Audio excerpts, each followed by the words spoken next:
उस समय रमेश की उम्र कोई 22-23 साल थी और आप लोगों को तो पता ही है, गांव में इस उम्र में लोग बच्चों के बाप बन जाते हैं। मतलब परिणय बंधन में तो बंध ही जाते हैं। हाँ, तो रमेश की शादी भी हुए लगभग 4-5 साल हो गए थे और 2 साल पहले ही उसका गौना हुआ था। उस समय रमेश घर पर ही रहता था और अपनी एमए की पढ़ाई पूरी कर रहा था। यह घटना कब घटी, उस समय रमेश एक दिन की सुंदर बच्ची का पिता बन चुका था। हाँ, एक बात मैं और आप लोगों को बता दूं कि रमेश की बीवी बहुत ही निडर स्वभाव की महिला थी। यह गुण बताना इसलिए आवश्यक है कि कहानी की शुरुआत में इसकी निडरता अहम भूमिका निभाती है। एक दिन की बात है, रमेश की बीवी ने अपनी निडरता का परिचय दिया और अपनी नन्ही बच्ची, उम्र लगभग 1 माह से भी कम, और रमेश को बिस्तर पर सोता हुआ छोड़ 4 बजे सुबह उठ गई। गांव में आजकल तो लोग पाखाना घर पर ही बनवाने लगे हैं, पर 10-12 साल पहले तक अधिकतर घरों की महिलाओं को नित्य क्रिया हेतु घर से बाहर ही जाना पड़ता था और घर की सब महिलाएं नहीं तो कम से कम 2 एक साथ घर से बाहर निकलती थीं। यह महिलाएं सभी लोगों के जगने से पूर्व ही ब्रह्म मुहूर्त में जाकर खेतों की ओर चली जाती थीं। ऐसा नहीं था कि रमेश की बीवी पहली बार 4 बजे जगी थी। अरे भाई, वह प्रतिदिन 4 बजे ही जगती थी। पर निडरता का परिचय इसलिए कह रहा हूँ कि और दिनों की तरह उसने घर की किसी महिला सदस्य को जगाया नहीं और अकेले ही दिशा मैदान हेतु घर से बाहर निकल पड़ी। दरअसल गांव में लड़कोरी महिला और जच्चा जिसका बच्चा अभी 6 महीने तक का ना हुआ हो, उसको अलमाती बोलते हैं। और ऐसा कहा जाता है कि ऐसी महिला पर भूत प्रेत की छाया जल्दी पड़ जाती है या भूत प्रेत ऐसी महिला को जल्दी चपेट में ले लेते हैं। इसलिए यह अलमाती महिला जिस घर में रहती है वहाँ आग जलाकर रखते हैं या कुछ लोग उसके तकिए के नीचे चाकू आदि रखते हैं। खैर, रमेश की बीवी ने अपनी निडरता का दिखाई दी और वह निडरता इस पर भारी पड़ी। वह अकेले घर से काफ़ी दूर खेतों की ओर निकल पड़ी। हुआ यह है कि उस समय पंडित जी के श्रीफल पर रहने वाली चुड़ैल उधर घूम रही थी और ना चाहते हुए भी उसे रमेश की बीवी पर अपना डेरा डाल दिया।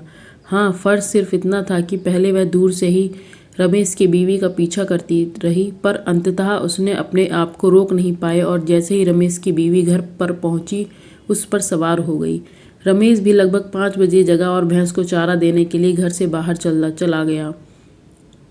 जब वह घर में वापस आए तो उसने अपनी बीवी की हरकतों में बदलाव देखा। उसने देखा कि उसकी बच्ची रो रही है, पर उसकी बीवी आराम से पलंग पर बैठकर पैर पसारे हुए कुछ गुनगुना रही है। रमेश एक बार अपनी रोते बच्चे को देखा और दूसरी बार पलंग पर बेखौफ बैठी हुई अपनी बीवी को उसको गुस्सा आया और उसने अपनी बच्ची को गोद में उठा लिया और अपनी बीवी पर जोर से चीखते हुए बोला, बच्ची रो रही है और तुम्हारे कान पर जू तक नहीं रेंग रही? अरे यह क्या! रमेश की बीवी ने तो रमेश के इस गुस्से का नज़रअंदाज कर दिया और अपने में ही मस्त बनी रही। रमेश का गुस्सा और बढ़ गया। इससे पहले ही रमेश की भाभी वहां आ गई और रमेश की गोदी में से बच्ची को लेते हुए उसे बाहर जाने के लिए कहा।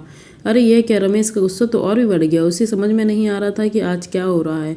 जो औरत उसकी बीवी अपनों से बड़ों की उस घर में आते ही पलंग से खड़ी हो जाती थी, वही बीवी आज उसके भाभी के आने के बाद ही पलंग पर आराम से बैठी मुस्कुरा रही है। रमेश तो कुछ समझ ही नहीं पा रहा। उसकी भाभी को सब कुछ समझ में आ गया और वह हंसने लगी। रमेश को अपनी भाभी का हंसना मूर्खतापूर्ण लगा और अपनी भाभी से बोल पड़ा, अरे आपको क्या हुआ? ये उल्टी उल्टी हरकतें कर रही है और आप है कि हंसी जा रही हैं।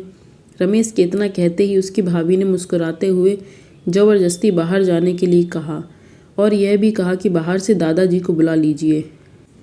भाभी कितना कहते हैं कि दादाजी को बुला लीजिए। रमेश सब समझ गए और वह बाहर ना जाकर अपनी बीवी के पास ही पलंग पर बैठ गया। इतना ही देर में रमेश के घर के सभी महिलाएं वहां एकत्र हो गई थीं और कुछ अगल बगल के घरों के भी कुछ नर नारी। अरे भाई, गांव में इन सब बातों को फैलते देर नहीं लगती। और तो और अगर बात भूत प्रेत की हो तो सभी लोग मजे लेकर हवाई जहाज की रफ्तार से खबर फैलाते हैं। हाँ, तो अब मैं आपको बता दूं, रमेश के कमरे में लगभग 10-12 मर्द औरतों का जमावड़ा हो चुका था और रमेश ने भी सबको मना कर दिया था कि यह खबर खेतों की ओर गए दादाजी के कान तक नहीं पहुंचनी चाहिए। दरअसल वे अपने आप को लोगों की नज़र में बहुत बुद्धिमान और निडर साबित करना चाहता था। वह तनकर अपनी बीवी के सामने बैठकर अपनी बीवी से कुछ जानने के लिए प्रश्नों की बौछार शुरू कर दी। रमेश, कौन हो तुम? रमेश की बीवी ने कुछ ना बोली, केवल मुस्कुरा कर रह गई। रमेश ओझा की तरफ फिर गुर्राया, मुझे ऐसा वैसा ना समझो, मैं तुमको भस्म कर दूंगा। रमेश की बीवी फिर से मुस्कुराई, पर इस बार थोड़ा तनकर बोली, तुम चाहते क्या हो? बहुत सारे लोगों को वहां पाकर रमेश थोड़ा अकड़ कर बोला, तुम मत बोल, मैं तेरे साथ रिस्पेक्ट से बात कर रहा हूँ। तुम्हें पता नहीं कि मैं ब्राह्मण कुमार हूँ और उस पर भी बजरंगबली का भक्त? रमेश के इतना कहते ही उसकी बीवी थोड़ा सकपका कर बोली, मैं पंडित जी के श्रीफल की चुड़ैल हूँ। अपनी बीवी के मुख से इतना सुनते ही तो रमेश को और भी जोश आ गया। उसे लगने लगा कि अब मैं वास्तव में इस पर काबू पा लूंगा। वहाँ खड़े लोग कौतूहल पूर्वक रमेश और उसकी बीवी की बातों को सुन रहे थे और मन ही मन प्रसन्न हो रहे थे। अरे भाई, मनोरंजन जो हो रहा था। उस पर रमेश फिर बोला, अच्छा, पर तूने इसको पकड़ा क्यों? तुमको पता नहीं कि यह एक ब्राह्मण की बहू है और नियमित पूजा पाठ भी करती है? रमेश की चुड़ैल बीवी बोली, मैंने इसको जानबूझकर नहीं पकड़ा। इसको पकड़ना तो मेरी मजबूरी हो गई थी, पर इस हालत में अकेले बाहर गई क्यों? खैर, अब मैं जा रही हूँ। मैं खुद ही अब अधिक देर तक यहाँ नहीं रह सकती। रमेश अपनी बीवी की इन बातों को सुनकर बोला, क्यों, क्या हुआ? डर गई ना मुझसे? रमेश का इतना कहते ही फिर उसकी बीवी मुस्कुराई और बोली, तुमसे क्या डर? मैं तो उससे डर रही हूँ जो इस घर पर लटक रहा है और मुझे जला रहा है। अब उसका ताप मुझसे सहन नहीं हो रहा। दरअसल बात यह थी कि रमेश के घर के ठीक पीछे एक पीपल का पेड़ था और गांव वाले उसको बांधदेव बाबा कहते थे। लोग विश्वास था कि इस पेड़ पर कोई भी अच्छी आत्मा रहती है और वह सबकी सहायता करती है। कभी कभी तो लोग उस पीपल के नीचे जेवनार आदि भी चढ़ाते थे। और हाँ, इस पीपल की एक डाली रमेश के घर के उसी कमरे में लटकती रहती थी जिसमें रमेश की बीवी रहती थी। चुड़ैल की बात सुनकर रमेश हंसा और बोला, जा मत, यहीं रह जा। जैसी हमारी एक बीवी वैसे ही तुम एक और। रमेश के इतना कहते ही वह चुड़ैल हंसी और बोली, यह संभव नहीं है, पर तुम मुझसे शादी क्यों करना चाहते हो? रमेश बोला, अरे भाई, गरीब ब्राह्मण हूँ, कुछ कमाता धमाता तो नहीं हूँ। तू रहेगी तो थोड़ा धन दौलत रहेगी। रमेश के इतना कहते ही वह चुड़ैल बोली, तुम बहुत चालू हो। और हाँ, यह भी सही है कि हमारे पास बहुत सारा धन है, पर इस पर हमारे लोगों का पहरा रहता है। अगर कोई इंसान भी इसे लेना चाहे तो हम लोग उसको ख़त्म कर देते हैं। हाँ, और एक बात, और वह धन तुम जैसे जीवित प्राणियों के लिए नहीं है। रमेश अब थोड़ा शांत और शालीन स्वभाव में बोला, अच्छा ठीक है, तुम जरा कृपा करके एक बात बताओ, ये भूत प्रेत क्या होते हैं?